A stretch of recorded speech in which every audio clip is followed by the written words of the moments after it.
Olá, Papo com Presidentes no ar. A partir de agora a gente bate um papo com o Alberto Saraiva, empresário, presidente do Habib's, segunda maior rede de fast food do Brasil em faturamento. Confira. Alberto, você é português. Conta um pouquinho da sua história pra gente.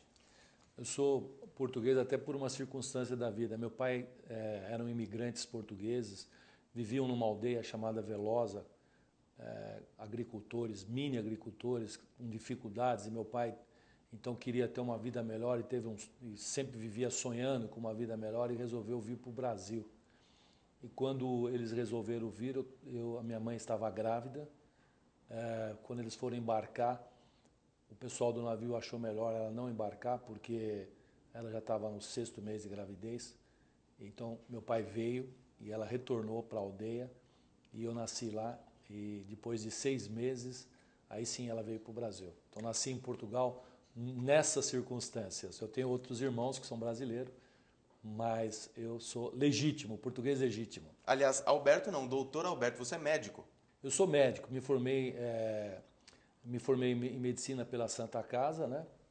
Quando meus pais chegaram aqui, nós fomos morar em Santo Antônio da Platina, norte do Paraná. E eu fiquei até os 17 anos morando nessa cidade e sempre eu vivia dizendo que eu queria ser médico, né?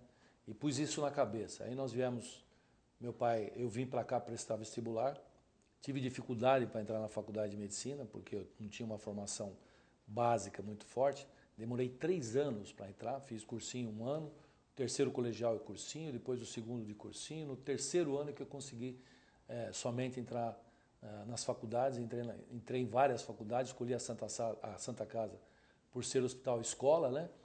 E quando eu estava no primeiro ano da faculdade de medicina, então meu pai veio para cá, comprou uma padaria e com 19 dias teve um assalto nessa padaria e ele acabou falecendo nessa padaria. Eu tranquei a faculdade, né? Continuei com essa padaria. Essa padaria estava cercada por 5 outras padarias. Os clientes não vinham nessa padaria, né? Não tinha mão de obra especializada, os equipamentos eram problemáticos e eu tive que assumir essa padaria, né? Mas eu sempre costumo dizer que os maiores ensinamentos você aprende nos momentos de maiores dificuldades, né? Os tropeços da vida são os nossos grandes ensinamentos, a gente aprende aí. E nessa padaria eu tive que me virar. E então eu resolvi pôr o preço do pãozinho. O pãozinho era tabelado pela Sunab. E eu coloquei o pãozinho 30% mais barato que o preço da tabela da Sunab. E ainda tinha uma promoção de compre 10, leve 12. E isso fez uma diferença tremenda, porque começaram a vir na minha padaria os padeiros de rua para comprar o pão e vender nos bares, nos condomínios e tudo mais. Já tinha uma essência de Habib's aí, né? O Habib's nasceu dessa história. Peguem suas máscaras e coloquem na frente de sua boca, porque é desta maneira que nós vamos atender nossos clientes nos próximos anos. É desta forma que nós vamos deixar nossos clientes felizes e contentes. Divirtam-se, comemorem, festejem e repitam comigo: sou Habib, sou feliz! Eu tive bar, tive boteco, montei a Casa do Pastel, montei a Casa da Pizza Rodízio, a Casa do Nhoque, até que numa dessas aberturas, eu estava numa lanchonete que eu ia abrir, e veio um senhor de 70 anos me procurar para arrumar um emprego. Eu falei, pô, mas o senhor já tem 70 anos? Ele falou, mas eu moro aqui na frente, é só atravessar a rua, eu queria fazer alguma coisa. E eu perguntei, o senhor sabe fazer o quê? Ele falou, eu sei fazer esfirra, quibe, hummus, tabule, quibe cru. E tinha sido o maior cozinheiro árabe, tinha trabalhado na 25 de março, tinha sido os maiores cozinheiros árabes. Como eu tinha a mania da padaria, que eu tive que virar padeiro, e eu sempre trabalhei na cozinha, sempre aprendi a fazer as coisas, as receitas, depois é que eu ia para o salão, né? Eu acabei aprendendo a culinária árabe e mais tarde arrumei um ponto na rua Cerro Corá. Primeiro Habib's. E ali nasceu o Habib's, com o que eu tinha aprendido de culinária árabe e aplicando a filosofia da padaria de vender aos menores preços possíveis. Agora, você falou em preços baixos. O Habib's atende a todas as classes? A classe A, por exemplo, frequenta o Habib's? A classe A frequenta em torno de 15% mais ou menos, né? E a classe A é a grande consumidora também do delivery do Habib's. Nós fazemos em torno de 400 mil entregas mês de delivery, né? E essa classe é uma grande consumidora do delivery, né?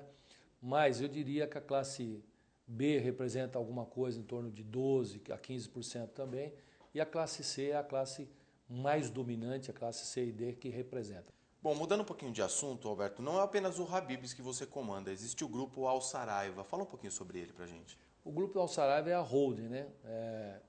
Ele tem sob ele tem algumas outras empresas. Tem mais duas marcas, que é o Ragazzo, que é um fast food de comida italiana.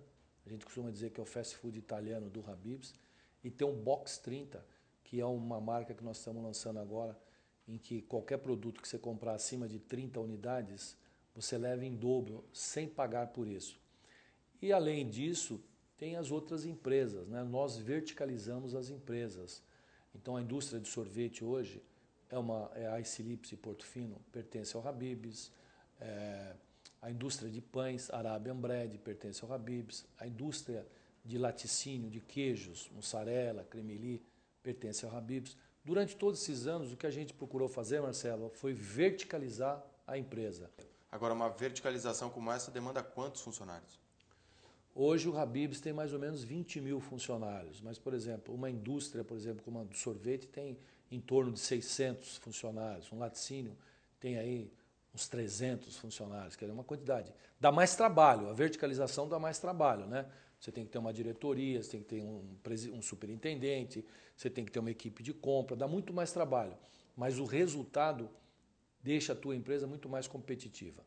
E dá para dormir tranquilo com esse tanto de gente para gerenciar, Alberto? Às vezes sim, às vezes não. Quando a gente tem alguma preocupação maior que ainda não resolveu, a gente fica um pouquinho mais ansioso, né?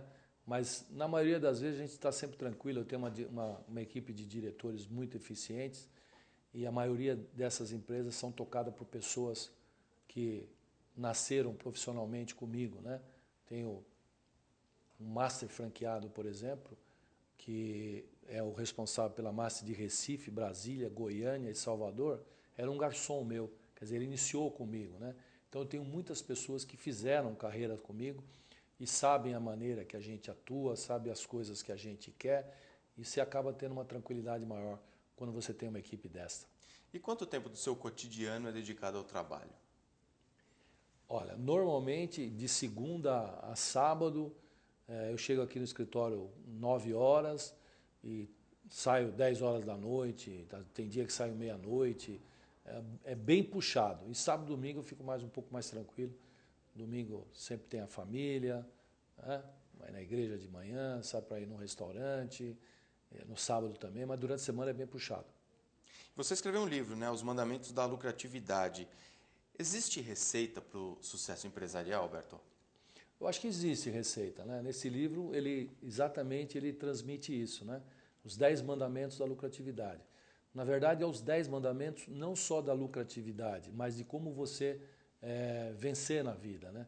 Quais foram os itens que fizeram o grande diferencial dessa trajetória de sucesso que o Habib's tem e eu como fundador tive, né?